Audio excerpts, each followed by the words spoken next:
Sud Radio, les clés d'une vie, Jacques Pessis. Les clés d'une vie, celle de mon invité. Être un homme debout vous a paradoxalement permis de vous créer une situation bien assise. Vous êtes devenu, comme l'on disait jadis, un chanteur dans le vent. Votre nouvel album vous vaut justement une tempête, mais une tempête d'applaudissements. Bonjour Claudio Capéo. Bonjour. Eh ben, on vous retrouve et vous faites partie des porte-bonheur des clés d'une vie sur Sud Radio. Vous étiez là au numéro 94. Ouais, c'était tout début, on démarrait. Peu de gens ans, ouais. Et maintenant on est au 1097. Wow, bravo. Que de chemin parcouru. Quel travail. Et vous aussi, quel travail, parce que on vous a suivi depuis le début et on va revenir sur la date clé de votre vie. Bon, j'ai trouvé des choses un peu différentes de la dernière fois, mais il y a des points communs, notamment le 9 juin 2012. Il s'est passé quelque chose, c'est le festival, le mot me fait rire, Paillasson. Vous vous souvenez du festival Paillasson ? Festival Paillasson. C'est votre première télé, en fait. C'est-à-dire qu'on vous voit à Saint-Tray, à 15 km au sud de Nancy, dans un village de 700 habitants, qui va recevoir 700 visiteurs, et un festival sans alcool, ce qui est rare. Tout à fait, je m'en rappelle très bien. Ouais, je m'en rappelle, c'était dans une petite grange, il me semble. La scène était dans une grange. Il y avait les Soviets suprêmes aussi, un groupe qui jouait avec nous, et puis un autre groupe encore avec Damien à l'accordéon. C'était des moments forts. Et puis dans des endroits qui font du bien en France, ces petits villages où tout le monde se rassemble, tout le monde fait la fête. C'est toujours agréable. Et ça correspond un peu à votre nouvel album, La Rose des Vents, dont on va parler, puisque vous parlez de la France dans cet album. Mais ça, on va en parler petit à petit au cours de l'émission. Mais c'était un festival très rare parce que je crois que c'était les familles rurales qui l'organisaient. Vous en souvenez ? Ouais, exactement. Avec ses bottes de paille, il y avait Jacques Simard aussi à la guitare, ça me revient. Ouais, c'était super drôle. C'est ces petits lieux qui sont totalement atypiques et puis tout le monde est là avec le sourire et on est juste là pour passer du bon temps, quoi. Ouais, moi, je me souviens de Serge Lama qui a fait un gala comme ça, son premier gala dans une grange. Ouais. Et naturellement, il y avait un monde fou, il y avait les poules au milieu, les lapins, et il chantait au milieu de tout ça. C'est fantastique. Et alors, à cette époque-là, vous aviez déjà enregistré un album avec cette chanson. Pace non guerra, pace non guerra, pace non guerra, no, no, pace non guerra, pace non guerra. Alors, c'est un album peu connu, qui s'appelle El Vagabond, je crois. Ouais, exactement, ça me fait plaisir d'entendre ce titre, Pace non guerra. Ouais, ça fait partie des premières compositions. Et puis, on a quand même tourné plus de 8 ans, je crois, avec cet album. Et puis un autre encore qui était arrivé derrière, qui s'appelait Miss Mondo. On va en parler, bien sûr. Ouais. Mais alors, cet album, justement, vous l'aviez enregistré dans des conditions très artisanales que le Capéo. Ah, mais complètement. C'était chez un monsieur à Wattevillers, encore une fois dans sa grange. C'est vraiment, on était même la terre limite. Il n'y avait pas beaucoup de matériel, mais qu'est-ce que c'était rigolo. Et puis à ce moment-là, on ne travaillait pas encore énormément la musique, donc on faisait ce qu'on pouvait avec ce qu'on avait, quoi. Donc c'était artisanal et très drôle surtout, quoi. Mais enfin, c'était un risque de faire un album, de l'enregistrer et de le sortir. Ouais, mais ça nous coûtait pas cher parce que voilà, ce monsieur-là nous avait pris sous son aile et puis c'était réellement pour nous faire plaisir, pour nous permettre de pouvoir faire ça pour une première fois. Et puis voilà, quoi, c'était vraiment la bonne franquette. Et comment c'était venu ces premiers albums autoproduits, Claudio Capéo ? Écoutez, c'est venu tout simplement d'une envie de faire de la musique, de pouvoir enregistrer tous ces textes et toutes ces mélodies que j'avais en tête et de pouvoir partager ça avec les Capéo, avec les copains et de se tenter à cet exercice-là pour pourquoi pas aller sur scène après, quoi. Voilà. En plus, l'autoproduction, c'était ça. Aujourd'hui, beaucoup d'artistes le font. Vous avez été un pionnier finalement. Bon, pionnier, je sais pas, il y en a bien d'autres qui l'ont fait bien avant moi, mais je me rappelle que j'avais revendu ma moto pour payer les albums. J'avais vraiment tout revendu pour me consacrer qu'à ça. Finalement, ça n'a pas marché tant que ça, mais je crois qu'à l'époque, on en avait quand même vendu 3000 à peu près. C'est pas mal. Ce qui n'était pas vrai, exactement. Parce que voilà, c'était que en concert, c'était pas du tout distribué dans les commerces ou quoi que ce soit. C'était comme ça, quoi. C'était dans la rue, quoi. Et le premier artiste français à s'autoproduire, c'était Henri Salvador, qui a fondé les disques Rigolo en 64. Et il a eu raison, puisque son premier succès, ça a été Zorro est arrivé. Ah ouais. Donc il a pas mal joué. Ah bah oui. Alors, il y a eu le second album, effectivement, qui était s'appelait Miss Mondo, et il y avait une chanson qui s'appelait Capéo, justement. Ah ouais. Venez donc faire un tour au Capéo, destination, joie, forte et sensation. Une vie de rêve où tout est permis, ferme les yeux, la bonne Vous en souvenez? Mais c'est trop drôle, c'était le Cap EO. C'était complètement pour rigoler, c'était plaisir avec le saxo de Julien qu'on entend derrière. Voilà, c'était cette époque aussi, on n'utilisait pas les machines, il n'y avait rien de tout ça, tout était vraiment réellement joué, donc au clic, pas forcément super carré, mais et puis on recalait pas tout le son et tout, c'était pas comme maintenant où c'est limite, j'ai pas envie de dire plus simple, mais voilà, il y a des façons de faire qui nous permettent d'être vachement plus tight en fait, et tout. Mais ouais, c'était dans une grange aussi? Alors là, c'était chez Jean-Michel Eblé, qui est guitariste, chanteur de country.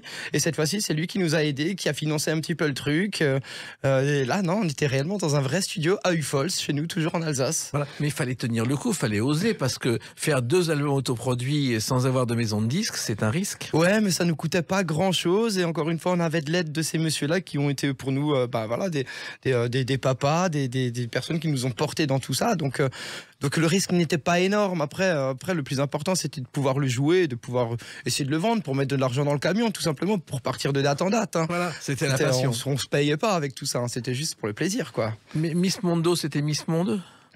Miss Mondo, ouais, c'était un délire parce qu'en fait, je sais même pas trop pourquoi, mais il y avait une jolie fille sur la pochette qui s'appelle Mélissa qui était venue pour nous faire les photos et puis je crois que le nom est venu après quand je l'ai vu, je fais c'est Miss Mondo ça, du coup voilà, c'était un peu débile hein, comme nom mais non mais c'est rigolo. Parce que je sais même pas s'il y avait un titre qui s'appelait Miss Mondo sur l'album, je suis même pas sûr. Non mais c'était le titre de l'album. C'était le titre de l'album, ouais. Il y avait pas de chanson donc voilà. Et Miss Monde, c'est un festival qui a été créé en Grande-Bretagne en 1951, qui s'appelait le Festival Bikini, car c'était la naissance du bikini, et le Miss Monde au départ, c'était pour mettre en valeur le bikini. Ok, et vous me bluffez à chaque fois, quoi. Ouais. Et c'est une Suédoise qui a été élue, et qui reste la seule Miss Monde en bikini, elle s'appelait Kitchi Hankansson. Ok, voilà. D'accord. Alors, la musique, vraiment, ça a été depuis toujours, parce que même dans la cave, je crois, enfant, vous jouiez de la musique, Claude Capéo. C'était tout le temps. C'est depuis l'âge de 5 ans où j'ai pris un accordéon dans les mains. Bon, d'abord, il y a eu ces 2 années de solfège qui n'étaient pas forcément super drôles. Ah bon? Ouais, parce que c'était que solfège, c'était la rythmique, c'était la lecture des notes, tout ça. C'était beaucoup d'exercices, beaucoup de tout ça. C'était l'école après l'école pour moi, quoi. Il y avait, il y avait l'école du français du truc et ensuite il y avait la musique. Donc on rigolait pas tant que ça. Mais pourquoi avoir fait du solfège, justement? Parce que c'était comme ça. J'étais chez Arresson, c'était une école de ville à Cernay, tenue par Marie-Madeleine Mast, que j'embrasse très fort, qui était merveilleuse. Et puis, pour elle, c'était important qu'on sache lire la musique, qu'on connaisse les notes, la rythmique et tout ça avant de pouvoir démarrer l'instrument.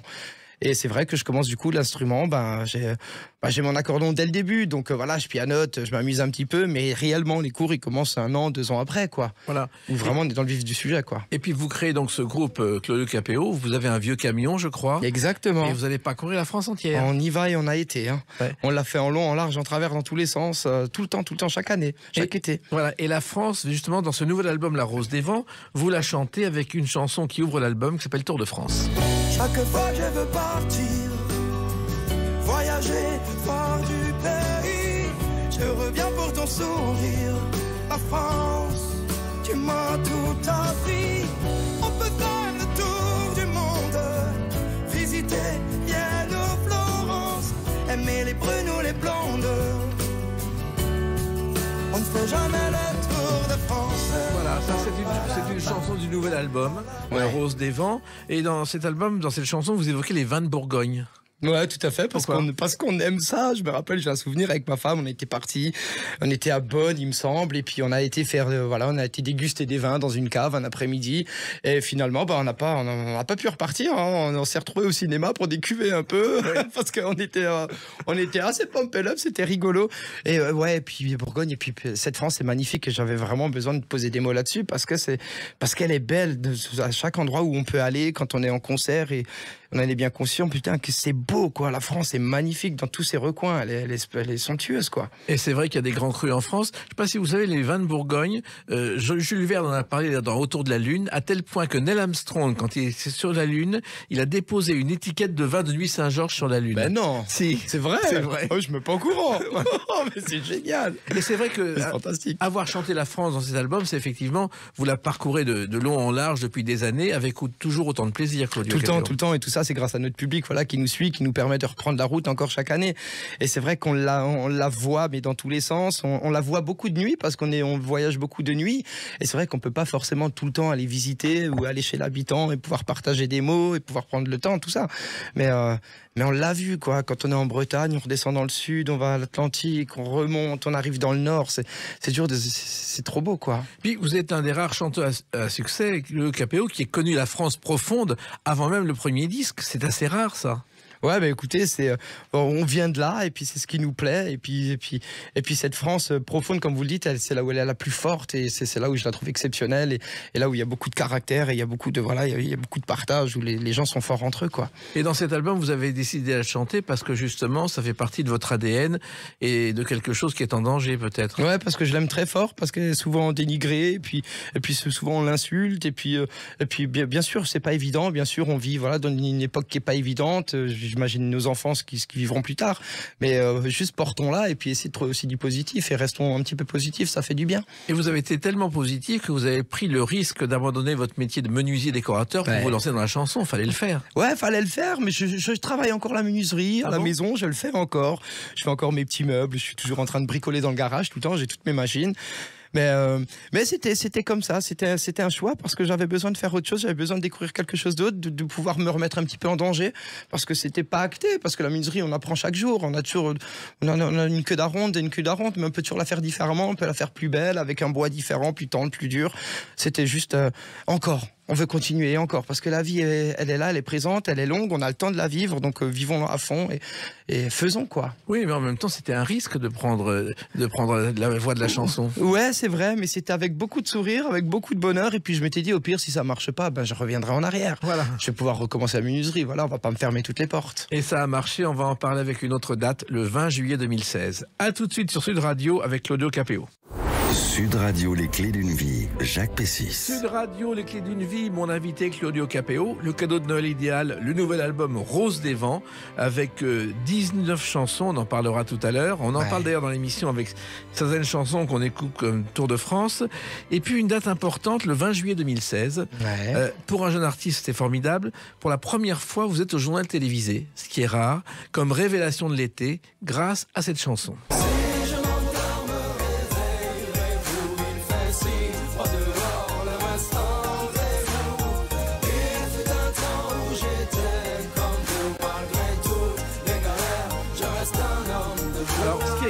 C'est quand un chanteur a du succès, il est au hit parade dans les émissions de variété, et vous êtes au JT, vous en souvenez? Ouais, je m'en souviens très bien, d'ailleurs c'est marrant, ça me donne encore des frissons, parce que c'est un début qui est assez dingue, et c'est vrai que du jour au lendemain il y a tout qui change, et puis on peut accéder à ce genre de choses. Moi qui ne connais rien du tout à ce métier-là, à ces interviews, j'ai l'impression de ne pas savoir parler, je me sens un peu bête à ce moment-là, et puis ça part, et puis c'est vrai qu'on nous ouvre les bras, et puis surtout avec bienveillance, quoi. J'ai trouvé ça super, c'était fort, quoi. Oui, mais vous aviez déjà la spontanéité.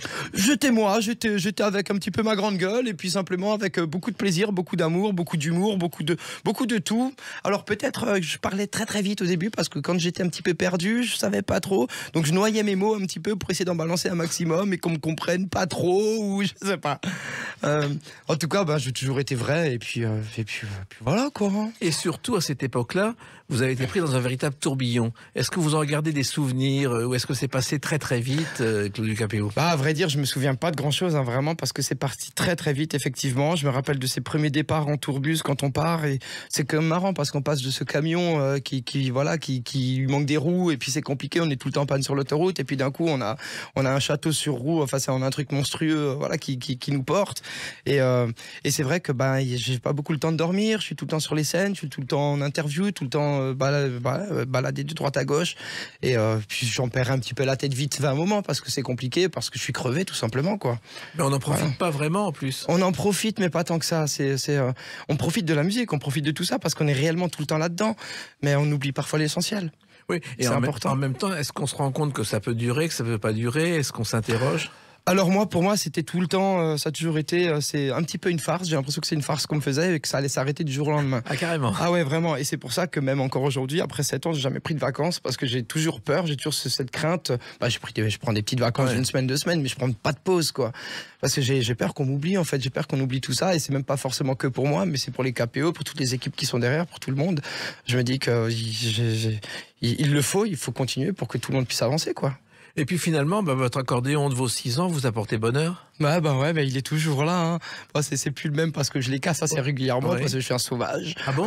Ouais. Et puis je les trimballe tellement tout le temps. Donc ils prennent des petits pets. Après, je suis très heureux parce que là j'ai une marque Saltarel qui m'offre des accordéons. Ils sont merveilleux. C'est quand même drôle hein, à l'époque. À l'époque, quand je commence la musique, au bout d'un moment, je commence à arriver au bout de ce que ma prof peut m'apprendre. Donc elle propose à mes parents d'aller au conservatoire. Et l'accordéon à l'époque coûtait, je sais pas, c'était 10 000 €. C'était un Cavagnolo, c'était bien trop cher. Du coup, j'ai arrêté la musique parce que je pouvais pas continuer, mes parents ne pouvaient pas. Et aujourd'hui, on me les offre, ces accordéons, c'est marrant quoi. Et moi, je fais quoi? Je les casse. Mais non, ça peut arriver. Mais surtout, finalement, est-ce que vous mesurez le sacrifice qu'a fait votre père en vous offrant ce premier accordéon et en vous laissant faire vivre votre passion de la musique? Ah ouais, mais bien sûr, parce que ils avaient des petits revenus, c'était comme ça, et puis ils se battaient, mais essentiellement pour nous. C'était tout ce qu'ils ont toujours fait, tout au long de leur vie, ça a été pour nous. Et par contre, c'était offert, c'était cadeau, c'était l'instrument, c'était à moi, c'était mon accordéon. Par contre, c'était pas mis de côté, je devais le jouer tout le temps. C'était très important. Ils étaient tout le temps derrière, surtout ma mère. C'était encore et encore, Claudio, encore et encore jusqu'au larmes. Moi, parfois, je voulais plus, alors que j'adorais ça. Hein, vraiment, ça me plaisait. Mais par moments, c'est bon, c'était trop quoi. C'était des heures de travail? C'était des heures tout le temps, tous les jours, tout le temps. J'avais ma petite chaise à côté de la cheminée, puis ma mère elle était dans la cuisine, elle écoutait dès que je me trompais, sans faire de musique, elle la connaissait la musique, hein, parce qu'à force elle comprenait tout ça, dès qu'il y avait une fausse note, un truc, elle revenait, je devais recommencer et encore et encore. Et elle croyait en vous? Elle y croyait, elle avait surtout envie que je puisse m'épanouir peut-être plus tard. Pour elle, elle se disait, elle aurait adoré que je sois prof d'accordéon, elle voulait que je sois musicien. Voilà, jamais de la vie chanteur ou quoi que ce soit. Et ce qui est drôle, c'est qu'à l'époque, mon père veut m'appeler Joseph, mon père. Et ma mère dit non, Joseph, parce que ça fait sépi en alsacien, c'est un peu péjoratif. Et du coup, ma mère décide de m'appeler Claudio. Parce qu'il y avait Claudio Villa, qui était un grand chanteur italien à l'époque. Oui. Et du coup, ma mère dit à mon père, on va l'appeler Claudio, peut-être un jour il sera chanteur. Et quand vous êtes devenu chanteur et que ça a marché, ils ont pleuré, hein. Ils ont pleuré de joie, mais tout le temps, et à ne pas comprendre ce qui se passe, posé sur une chaise, c'est quoi, Claudio, mais qu'est-ce que tu fais? Et encore aujourd'hui, mais Claudio, mais arrête, mais c'est quand que tu vas t'arrêter? Donc c'est dur, et puis à la fois, ils pleurent aussi parce qu'ils me voient moins, parce que je suis jamais là. Donc en fait, ils pleurent tout le temps, c'est assez drôle. Mais ils sont fiers ils sont tellement fiers, tellement heureux, et puis ils le portent, et puis ils en parlent à tout le monde, ils ont vraiment cette fierté-là. Ils font pas les malins, ils friment pas du tout. C'est juste ils sont très très fiers quoi. Et tout ça c'est grâce à eux. Moi je leur dois tout quoi. Et vous vivez un rêve éveillé finalement. Complètement, encore aujourd'hui et chaque jour parce que la dynamique en plus de travail en ce moment est super bonne, parce qu'on sort un bel album qui nous plaît réellement, parce que je suis toujours très bien accompagné, parce qu'il y a de l'amour autour de moi. Et toujours de l'accordéon. Et toujours de l'accordéon. Est-ce que vous savez d'où ça vient l'accordéon? Qui l'a inventé? Oh là là, alors je suis très nul, j'ai envie de dire peut-être d'Allemagne ou de Pologne. C'est Cyril Damian, un facteur de piano et d'orgue à Vienne en Autriche. Ah bah voilà. Et le premier accordéon avec 5 touches. Et le terme accordéon, ça vient de accordion, accord. Ouais. Et c'est en 1829 qu'on le trouve pour la première fois. Okay. Et la main gauche ne jouait pas. On gérait juste le soufflet au départ. Ah d'accord, ok. Ça a progressé. Bon, pour un accordéoniste, ne pas savoir ça, c'est un peu bête, hein. Mais merci. On peut pas tout savoir. Merci. Puis vous le savez. Finalement, vous auriez pu ne pas vous remettre d'un tel succès. Vous auriez pu avoir la grosse tête. J'aurais pu surtout, je pense, tout arrêter, en fait, tout plaquer et puis recommencer ma petite vie normale.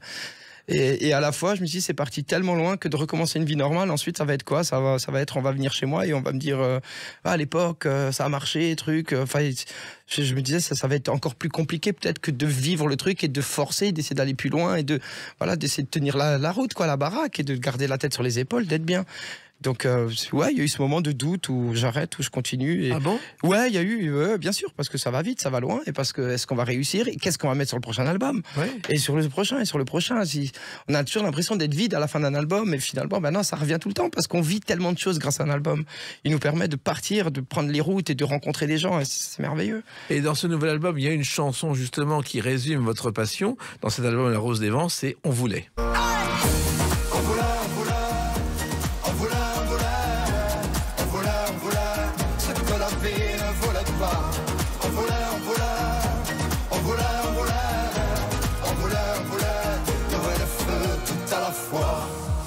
c'est pas beau si on ne sait plus rêver. Le rêve des marmots marche sur la pointe des pieds.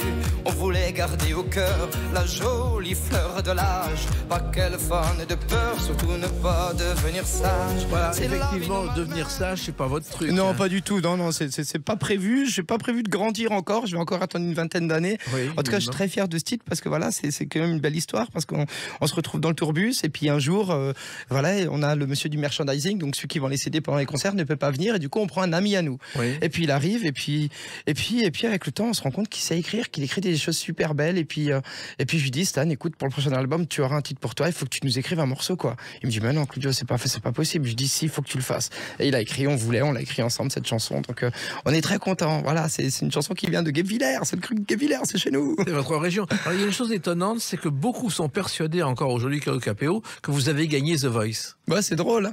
Et d'autres ne savent pas du tout que j'ai été dans The Voice. Oui, parce que vu que je suis parti dès le début, en fait, je suis sorti au Battle. Oui. Voilà, même saison que Slimane. Et Battle sur le titre Mathilde, je m'en vais parce que j'y arrive pas, parce que je me sens pas forcément à ma place à ce moment-là, parce que c'est la première fois où je me mets où je suis en train de me battre contre un autre chanteur et je sais pas, une relation de force sur du chant et là je le comprends pas et j'ai pas les épaules pour tenir le truc et puis voilà, c'est comme ça. Et puis vous ne vouliez pas participer à The Voice? Je ne voulais pas, c'était décidé, on me l'a proposé 3 années de suite et je l'ai tout le temps refusé parce que je m'imaginais pas passer à la télé, faire de la radio, tout ça. Moi, je voulais juste faire de la musique avec mes copains. Voilà, c'est tout simple. C'était beaucoup trop dur. Et finalement, un jour, je me dis, c'est peut-être la dernière chance. C'est peut-être, allez, on va se booster un coup et puis on va y croire, quoi. Pourquoi pas? Et quand je vois certains gagnants de The Voice, Claudio Capéo, je me dis que si vous aviez gagné, vous en seriez peut-être pas là aujourd'hui. Peut-être, ça aurait peut-être tout changé. En tout cas, c'est voilà, j'ai cette belle étoile qui est au-dessus de moi et puis il y a tout ce travail qui est toujours présent et toujours fait avec beaucoup d'amour et de sincérité, quoi. Et ce travail, on va continuer à en parler à travers une autre date, le 22 avril 2020. À tout de suite sur Sud Radio avec Claudio Capéo. Sud Radio, les clés d'une vie, Jacques Pessis. Sud Radio, les clés d'une vie, mon invité Claudio Capéo, une mascotte des clés d'une vie, puisque vous étiez là au début, et vous êtes là encore aujourd'hui, et plus que jamais avec ce nouvel album Rose des Vents, avec 19 chansons, on a commencé à en écouter quelques-unes, on va en écouter d'autres. Et une date importante, c'est le 22 avril 2020. Ce jour-là, dans une télé en Bourgogne, vous annoncez le concert des confinés. Oh là là là là là là là là là. Je m'en rappelle plus. Eh ben oui, c'est France 3 Bourgogne. Et il y a un reportage et vous expliquez que vous avez créé une chorale des confinés. Ah bon? Oui. Ah, je me rappelle plus du tout, quoi. Ah ouais, c'était quoi ça, mon Gilou? Tu t'en rappelles, toi? Vous avez créé la chorale des confinés. Oui, et Claudio Capéo, on vous voit. Et qu'est-ce qu'on a fait? Vous êtes dans le confinement, vous annoncez que vous allez faire quelque chose pendant le confinement. C'est étonnant, hein? Ah ouais? Oui. J'ai vu ce reportage. D'accord. Alors vous avez peut-être rien fait pendant le confinement. Vous aviez le projet. J'ai fait de la menuiserie pendant le confinement énormément. Et puis j'ai écrit quelques chansons quand même, dont Mama qui était sur l'album italien qui est sorti de là. Après on a fait quelques vidéos de confinement avec Boulevard Désert, avec les copains, avec Tibbs et tout. Ah c'était ça, d'accord. Et c'est annoncé à la télé. Ok. Ah bon. C'est allé aussi loin, quoi. Oui, c'est François Bourgogne. Ok, je savais pas. Vous faisiez quelques vidéos ou non? Pas tant que ça parce que je suis pas très fort, moi, les réseaux sociaux, les vidéos, les trucs, me filmer face cam, le mettre sur internet et tout, c'est pas trop mon truc. Donc non, au final je faisais du bois et puis j'avais créé mon studio de musique en fait tout simplement dans la petite grange à côté de chez moi. Oui, parce qu'il y a quelques années quand je vous ai reçu, vous étiez en train de construire votre maison, vous n'avez pas le temps de finir. Ouais, je l'ai toujours pas terminé d'ailleurs. Du coup, je l'ai revendu parce que j'y arrivais plus, c'est trop compliqué. Mais parce que j'aime ça, parce que mettre les mains dans la terre, c'est toujours plaisant et parce que ça fait du bien, ça vide la tête. Oui, en même temps, écrire des chansons, ça vous laissait le temps d'écrire des chansons, d'être confiné, non? Ah là, du coup, on avait tout le temps qu'il nous fallait. J'ai surtout réellement pris aussi le temps pour les barbecues, pour les petites bouffes, pour le potager, pour tout ça. Et puis ces titres qui sont arrivés, c'est peut-être pas les plus joyeux, mais il fallait parler parce qu'il y avait des mots et parce que ça a été un moment compliqué quand même si on était à la maison, même si on a pu se reposer, même si on a pu profiter de tout ça, on a perdu du monde. Donc c'était pas forcément toujours la fête. Oui, il y avait la famille, heureusement, pour vous soutenir. Tout à fait. Alors, il y a une chanson dans ce nouvel album, Rose des Vents, qui évoque justement votre parcours et en même temps ces moments difficiles, ça s'appelle Rien à perdre. Viens l'ami, on peut pas rester ici. De lundi au lundi, faudrait pas qu'on se gâche la vie. Viens l'ami, viens on se fout sur messagerie. On leur ment, on leur dit qu'on se casse au bout du monde.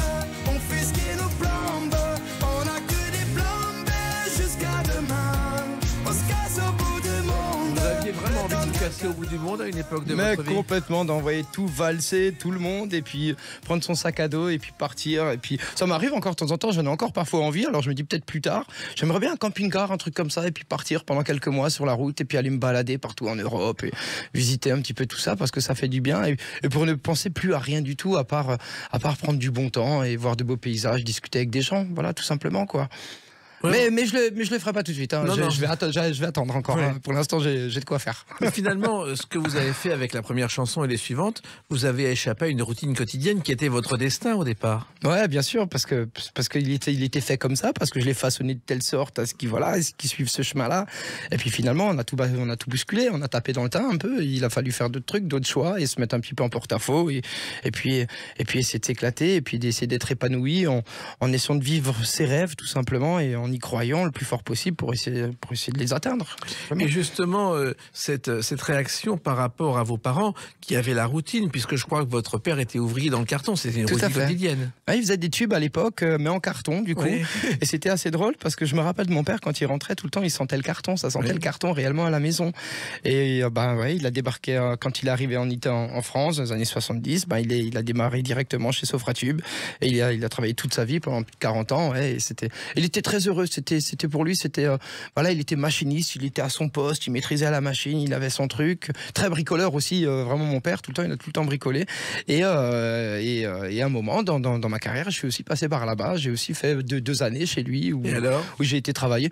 Pareil, ça me plaisait, et puis je voyais tous les collègues de mon père. Mon père, il était à la retraite à ce moment-là, il n'y était plus, mais j'étais avec ses anciens collègues, c'était drôle, donc c'était bonne humeur. Et puis cette fois-ci, c'est moi qui sentais le carton, quoi. Voilà. C'était drôle. Il y a quelqu'un de très connu qui a démarré dans le carton, parce qu'il est dans l'entreprise familiale, c'est Jacques Brel. Au départ, il travaillait avec son père dans l'entreprise familiale à Bruxelles. Ouais. Il faisait des cachets le soir dans une brasserie qui s'appelait la Rose Noire. Okay. Le cachet, c'était une bière et l'équivalent d'1 euro de l'époque. Okay. Et il a décidé de venir à Paris. Et à l'époque, il y avait une 3e classe de train. Il n'avait pas d'argent, il a pris la 3e classe. Il a connu 4 ans de galère avant de réussir. Okay.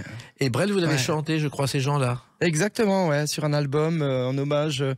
Voilà, c'était fort, c'est un morceau vraiment pas évident, mais on a passé un bon moment, quoi. Et Brel, ça fait partie des artistes qui vous intéressent, les artistes du passé. Bien sûr, toutes ces pointures, tous ces monuments comme Brel, comme Piaf. Voilà, on est tout le temps dedans. Et puis c'est eux qui portent, la musique, c'est eux qui ont porté le monde, c'est eux qui ont porté, qui sont les surpuissants pour moi, quoi.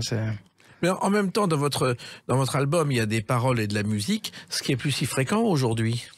Ouais, écoutez, on essaye de faire ce qu'on peut avec ce qu'on a dans la tête et en tout cas avec ce qu'on aime. Donc on prend des directions artistiques, musicales, tout dépend des moments, des envies.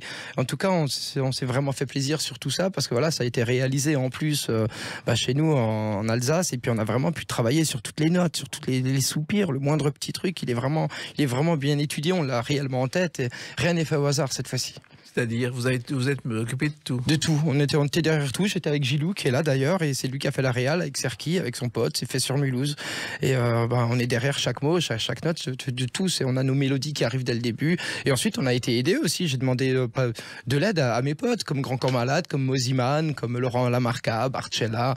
Voilà, c'est parce que la vie, la musique, ça se vit à plusieurs, quoi, tout simplement. Ouais. Et en même temps, Mulhouse, c'est pas Paris, c'est très différent. Ouais, mais c'est vachement plus calme. Il y a de l'air, il y a de l'espace, on y est bien. Et c'est là-bas qu'on voulait que ça se passe parce que c'est chez nous et on voulait vraiment revenir à ces bases qui ont été ces premiers albums qui n'ont pas marché mais qui ont été faits dans une joie, dans une tendresse, dans quelque chose qui est assez libre, qui est assez volatile. Et on s'est retrouvé exactement dans ce même état d'esprit pour cet album-là, donc c'était plutôt chouette. Il pourrait ressortir vos premiers albums, Claude Capéo? Il pourrait, on en a parlé en plus l'autre fois, c'est vrai qu'on s'est dit on pourrait faire un gros pack avec les anciens albums parce que souvent les gens nous les demandent. Alors on les vend en concert, on en a encore. J'en ai encore quelques-uns à la maison, je sais pas si on en repressera parce que c'est peut-être parfois faut avancer, laisser le passé au passé, mais ça m'a fait bizarre d'ailleurs d'écouter les morceaux parce que on les écoute plus trop. Hein.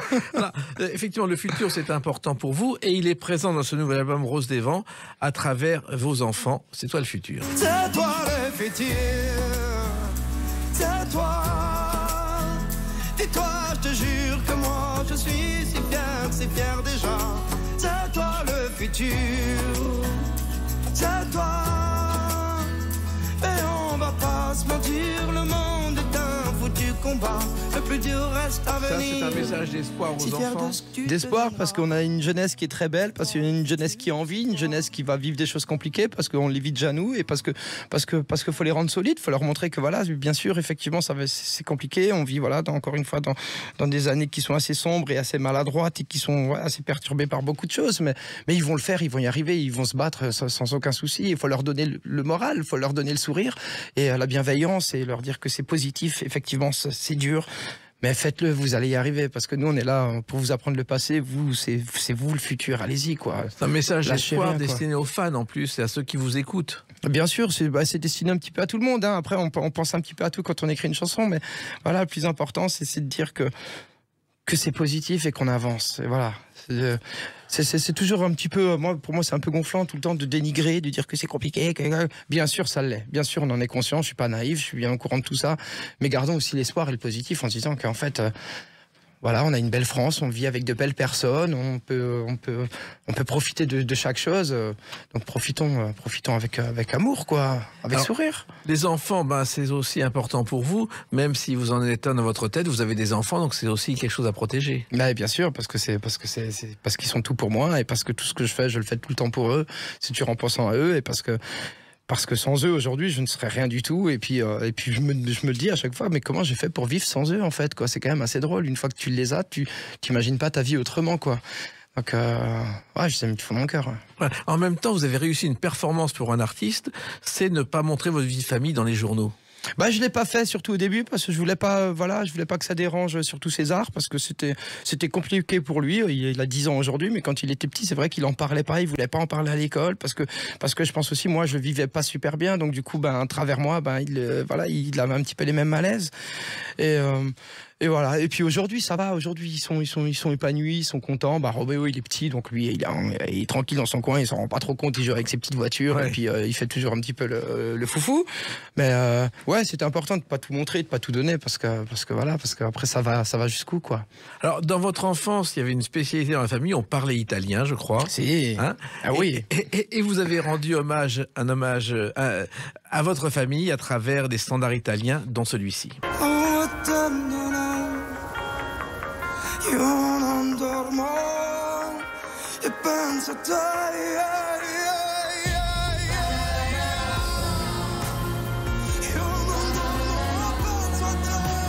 Alors ça, c'est un autre album, un album précédent. C'est aussi rare, les chansons italiennes traditionnelles? Rare, chez nous ça a toujours été écouté, on les a toujours eu dans le poste, dans la Fiat Tempra, on partait en Italie tout le temps, et voilà, c'était quelque part une façon de rendre hommage, de dire merci à mes parents, de les remercier, de leur donner encore ce plaisir-là, de pouvoir porter ces chansons de Lucio Battisti, Pensoate, qui est un vieux titre et qu'on n'écoute plus forcément, et le faire découvrir aussi à cette nouvelle génération, à ses petits-enfants, à ses Français, parce qu'il y a de beaux titres, c'est des chansons qui sont merveilleuses, qui sont si bien écrites, des chansons à voix, et encore une fois, on s'est mis un peu en porte-à-faux, c'était compliqué, on s'est dit où est-ce qu'on va aller en faisant ça, parce que c'est pas forcément évident dans le métier, on était attendu avec waouh, ils vont se planter, ça va être compliqué, ouais. Et puis finalement ça l'a fait, quoi. Voilà. Et on a fait une très belle tournée qui a été fantastique, avec un public merveilleux, on a fait c'était complet tout le temps, donc on est très heureux, quoi, d'avoir pu chanter l'Italie et puis de la faire connaître aux nouvelles générations. Exactement. Avec une soirée, je crois, fabuleuse au Théâtre d'Orange. Exactement, et c'était la première fois où je chantais Pensoate, ouais.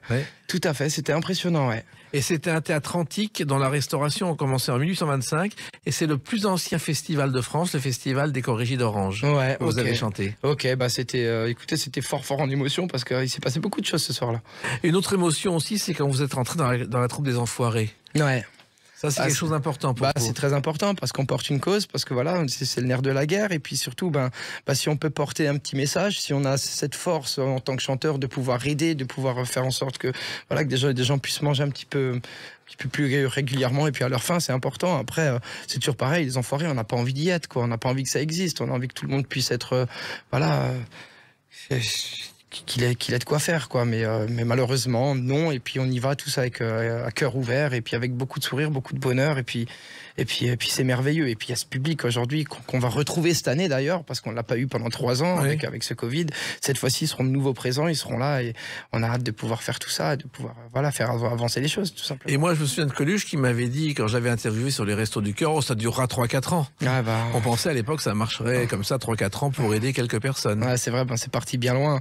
Mais voilà, il a conçu ça, il l'a imaginé, il l'a pensé. C'était vraiment, il a pas fait ça pour lui, il a fait ça vraiment pour les gens, pour le peuple.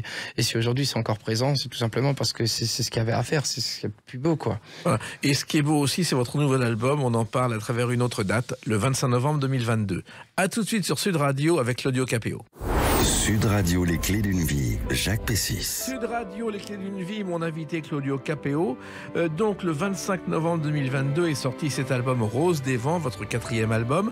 On a évoqué déjà quelques chansons dans les 3 premières parties de l'émission. Alors pourquoi justement ce titre Rose des Vents qui est dans l'antiquité classique, la direction des vents? Ouais, parce on le sentait au voyage, voyage autant sur la route qu'en amour. On avait besoin de le voir s'envoler, de le voir pouvoir partir loin, de pouvoir qu'il puisse faire sa route, qu'il puisse trouver son chemin tout simplement. Et puis, à vrai dire, on trouvait pas trop le nom de l'album. C'était compliqué. On cherchait dans le nom des chansons, mais c'est pas réellement ce qu'on voulait. Et puis on a été chercher un petit peu plus loin. Et finalement, c'est Patrice, notre manager, mon pote, qui a dit un jour Rose des Vents. Et j'ai trouvé ça super beau, super élégant. Je me suis dit, mais il va bien le porter, l'album. Et voilà, ça part de là. C'est jamais évident, en fait, de trouver le nom d'un album. Hein. Soit on l'a tout de suite, ou soit c'est impossible. Et d'ailleurs, sur la photo, vous prenez en photo, qu'est-ce que c'est? On voit avec l'appareil photo, qu'est-ce que c'est que cette photo? Ouais, ça, c'est les photographes. Hein. Vous savez, parfois, ils prennent des trucs. Et après... non, mais ouais, non, c'est... En fait, je me prends en photo dans un truc, du coup, c'est inversé de je sais pas quoi. Ouais. À vrai dire, même moi, j'ai rien compris. D'accord. Voilà, merci. Alors, on a en revanche compris les chansons, et notamment une des chansons de l'album qui s'appelle Laisse aller. Laisse aller, laisse aller, laisse aller, allez, laisse aller, laisse aller, laisse aller, laisse aller, laisse aller, laisse aller, laisse aller, laisse aller. Au resto à midi, le serveur dit c'est pas la fête. Depuis qu'elle m'a quitté, là dans mon cœur c'est la défaite. Je lui dis laisse aller. Alors laisse aller, effectivement, c'est aller, on avance quoi qu'il arrive, et c'est un signe sur cet album qui n'est pas né par hasard, Claudio Capéo. C'est quoi? C'est un signe sur cet album qui n'est pas né par hasard. C'est-à-dire que cet album, vous l'avez vraiment voulu. Ah ouais. Et le thème de l'album, c'est vraiment vous qui avez voulu. Ah ouais, c'est comme ça. Et puis, vous savez, j'ai la tête dure un petit peu, je suis Capricorne. Et puis quand j'ai un truc en tête, je lâche rien du tout. Et après, c'est porté par tout le monde aussi, par toute l'équipe. Mais voilà, il y avait vraiment cette envie de pouvoir faire des titres très forts, comme Serre-moi, comme Triste Mélodie, comme des titres qui sont vraiment plus dans des mots difficiles, des mots qu'on pèse réellement. Et puis des titres un petit peu olé olé. Des titres où on peut juste rigoler, s'amuser, avoir du soleil et pouvoir faire la fête. Et surtout pas se prendre la tête. Quoi. Et surtout chanter l'amour de votre pays, ce qui est peut-être pas si courant aujourd'hui. Ouais, parce que faut le chanter, parce qu'on l'aime, et faut le dire. Quand on aime quelque chose, il faut le dire, comme sur Si j'avais su. Voilà, dire à quelqu'un quand on l'aime, c'est très important. Il faut partager cet amour, il faut pouvoir essayer de faire en sorte de le faire avancer pour qu'il soit plus grand, encore plus beau, quoi. Oui, et puis surtout, vous évoquez aussi à travers ces chansons la mémoire collective, qui pour vous est très importante, Claudio Capéo. Tout le temps, parce qu'on est tout le temps là-dedans, parce que c'est le nerf de la guerre, et parce qu'on vit grâce à tout ça, et parce qu'on n'oublie rien.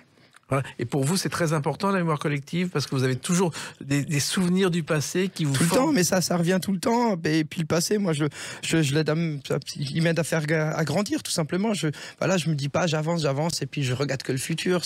Il y a toujours ces souvenirs, il y a ces belles choses, il y a ces tristesses aussi, et puis on s'appuie à tout ça. C'est ça qui nous fait grandir, chaque personne, et puis voilà, qui nous nourrit, et puis je l'utilise tout le temps et à chaque fois, quoi.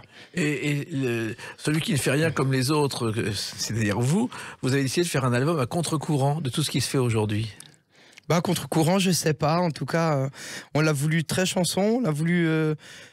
je vais pas dire très simple, c'est un petit peu péjoratif pour lui, ce serait dégueulasse de lui dire qu'il est très simple, mais un album qui a du cœur, qui a du sens, et voilà, qui raconte des choses qui sont fortes, avec, encore une fois, avec de l'amour et de la sincérité, et puis un petit lâcher prise où on se laisse juste porter, on n'est pas là, on fait pas de la politique, on n'est pas ancré sur des trucs qui sont super durs, on va pas très très loin dans les thèmes, parce que c'est aussi un choix, c'est de pas pouvoir, on n'a pas forcément envie de se mettre en porte-à-faux et de commencer à parler de choses qu'on ne connaît pas réellement. exactement. Il faut être simple et optimiste. Ouais, tout à fait, exactement. Car l'optimisme, pour vous, ça a toujours été votre marque de fabrique. Tout le temps, parce qu'on avance, parce qu'il faut avoir le smile, parce que le sourire donne un sourire, et parce qu'on peut le faire, on peut y arriver quand on a envie, quand on se lève le matin et on dit qu'on est une bonne personne et qu'on va le faire aujourd'hui, eh ben ça ira mieux.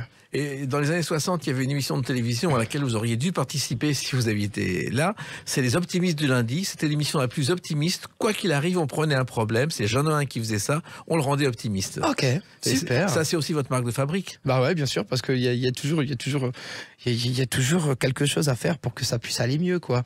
Et c'est parler, en fait. Il faut beaucoup parler pour pouvoir faire avancer les choses. Et puis, il faut observer le monde, et ce monde, vous le chantez. Exactement. Vous le chantez avec ces petites gens. Le peuple coule dans mes veines.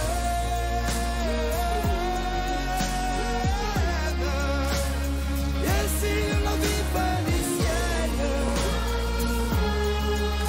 sache que tes larmes sont aussi les miennes.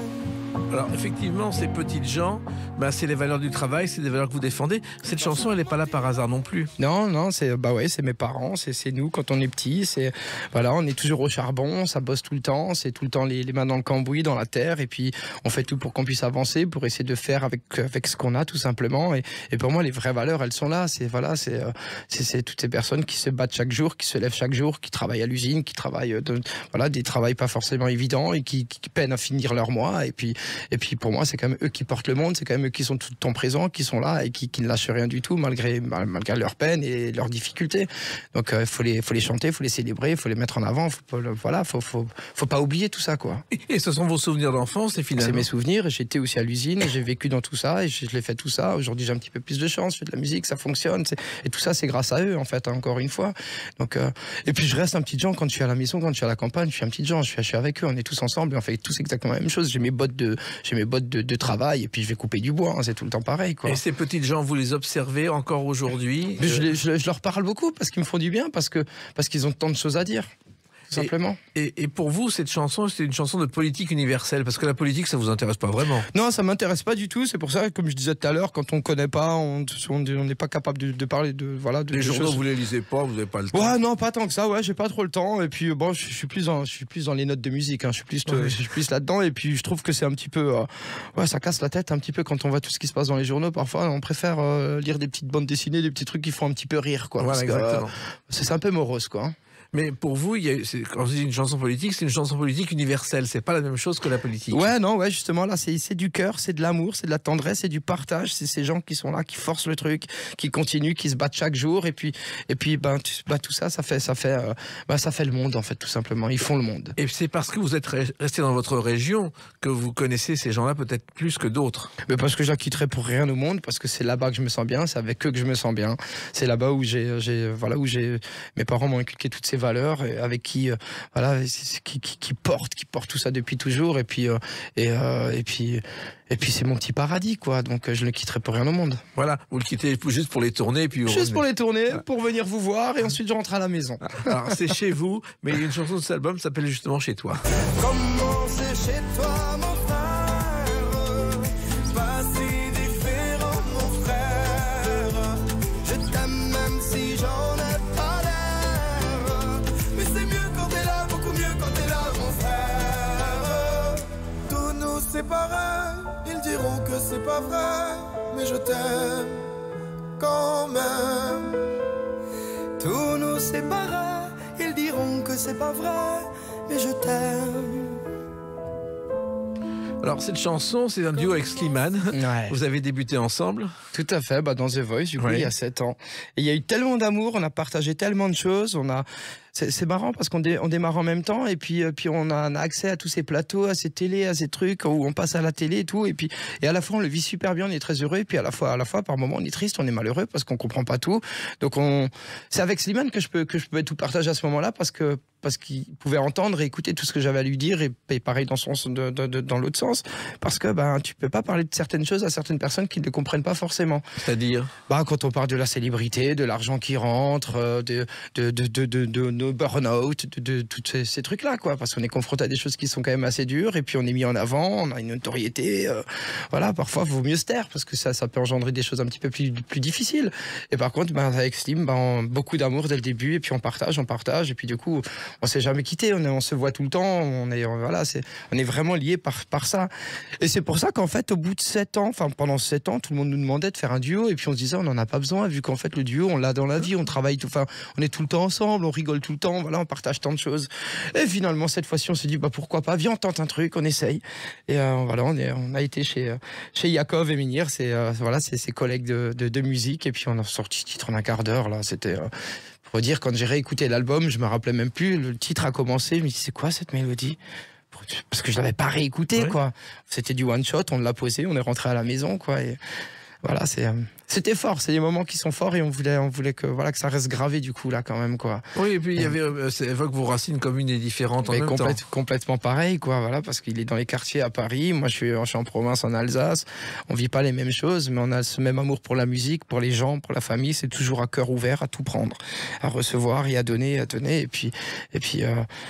et puis voilà, quoi, c'est encore une fois, je l'utilise beaucoup, mais c'est beaucoup de sincérité, là. Oui, ça c'est clair. Voilà. Et puis avec du sourire. Et il y a une chanson de cet album qui s'appelle Souris-moi, justement. Me laisse pas comme ça. Sans toi, je ne suis qu'un fantôme en errance. Avec moi, t'en vas pas. On tire un trait sur les cœurs et le reste. Je peux pas comme ça. Sans toi ici, tout décore. Allez, reste. Le sourire, c'est indispensable pour vous. Souris-moi. Tout le temps, le smile, tout le temps être bien, tout le temps. Parce qu'un sourire donne un sourire, et puis on a besoin de sourire pour donner ce sourire-là aux gens. Et parfois, c'est des sourires forcés, parce qu'il y a des matins, t'as pas envie, quoi. Ouais. Mais on va se forcer. On se fait la gueule à la maison, et dès qu'on sort, on récupère le sourire. Il y a quelque chose qui vous apporte un sourire, c'est lorsque vous faites des courses automobiles, car là aussi, c'est un rêve que vous avez réalisé. Oh, mais j'adore ça. Vous avez gagné 2 fois le trophée Andros. Ouais, alors, c'est dans la catégorie invité et tout, donc c'est pas non plus, mais quand même 2 fois, quand même, j'en suis assez fier. Et voilà, porté par Max Mamère, avec Franck Lagorce et tout, c'est une équipe qui est merveilleuse. J'ai eu la chance de les rencontrer, et puis la chance de pouvoir rouler là-bas maintenant grâce à la musique.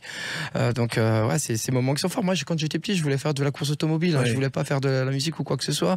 Mais bon, ça coûtait très cher, et puis mes parents n'étaient pas pour ça, parce que c'est dangereux, quoi. Voilà. Et maintenant, ça y est, vous faites de la course avec l'équipe Andros, qui est amateur et professionnel en même temps. Ouais, non, ça roule fort, ça roule vraiment fort. Après, j'essaye d'y aller quand je peux. Malheureusement, là, ces derniers temps, c'est compliqué. Je vais essayer d'y aller pour janvier, faire au moins une course. Et c'est surtout pour les voir aussi, parce que c'est toujours des week-ends qui sont... Voilà, c'est une famille qui est bienveillante. Il y a beaucoup d'amour, et pour aller faire un petit peu le con sur la glace, ça fait du bien, quoi. Et ce qui est fascinant avec vous, Claude Capéo, c'est votre sincérité. Et d'ailleurs, vous la chantez, je sais pas mentir.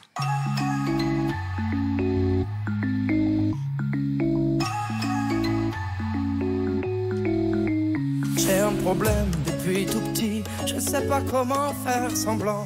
Quand j'aime quelqu'un, je le dis, soit c'est tout noir, soit c'est tout blanc. Je sais qu'il faut tenir sa langue, dire que ça va quand ça va pas. Mais moi quand j'ai le cœur qui tangue, c'est vrai, j'avoue que ça se voit. Il faudrait que je retienne les mots qui me viennent communément. Les mots sortent comme ils viennent, directement dans le cœur des gens. Ça, c'est la sincérité totale, vous savez pas mentir. Je sais pas mentir, parfois je parle beaucoup trop. Après, quand je dis les choses, c'est quand même réfléchi en amont, parce que j'ai pas envie de froisser. Et surtout, j'évite de dire des choses aux gens qui sont juste faites pour leur faire du mal. C'est juste de la bienveillance, et pour permettre d'avancer ensemble, tout simplement. Voilà, et c'est vrai que je parle beaucoup, quoi. Quand je commence, c'est vrai que parfois le matin, je me dis, j'aurais peut-être pas dû, mais pourquoi pas. Mais souvent, les propos sont déformés en plus, quelquefois. Vous dites une phrase et c'est le contraire que vous voyez dans les journaux.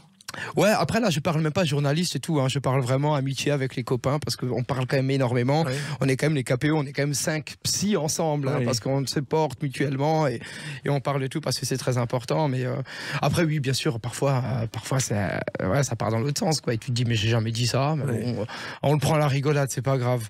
On peut pas leur en vouloir. Non, et puis on va pas se mentir, cet album Rose des Vents, c'est le point de départ d'une nouvelle aventure, parce qu'il y a une tournée des Zéniths en 2023 à l'automne, qui devait être en 2022. 2022. Tout à fait, reporté. Et c'est reparti. C'est reparti, on repart en Zénith, on est très content. Avant ça, il y aura les festivals pour cet été. Là, on est en train de rentrer toutes les dates qui seront annoncées d'ici pas trop longtemps. Et puis on aimerait aussi repartir encore sur les théâtres, repartir dans les petites villes, aller voir les gens pour 2024. Donc je pense qu'on est parti pour 2 ans. Hein. Voilà, on va y aller. En octobre 2023, ça commence à Lyon. Il y aura Toulouse, il y aura Paris, il y aura Saint-Étienne, Bruxelles, tout jusqu'à Dijon. Ça ne va pas arrêter. Non, ça n'arrêtera pas. Et tant mieux parce qu'il nous manque, parce que ça fait longtemps. Et comme dit, une 3e fois reporté, c'était pas évident. C'est juste que c'était pas prêt. L'album n'était pas prêt. Mais là, cette fois-ci, on va y aller et on va repartager tout ça. Et qu'est-ce que ça va être fort, quoi. On a vraiment hâte. En tout cas, on a hâte de vous retrouver sur scène. Et en attendant, il y a cet album Rose des Vents pour vous retrouver sur un CD. Merci Claudio Capéo d'être revenu au Clés d'une Vie. Et très agréable. Quand vous voulez. Merci beaucoup, c'est très gentil. Les Clés d'une Vie, c'est terminé pour aujourd'hui. On se retrouve bientôt. Restez fidèles à l'écoute de Sud Radio.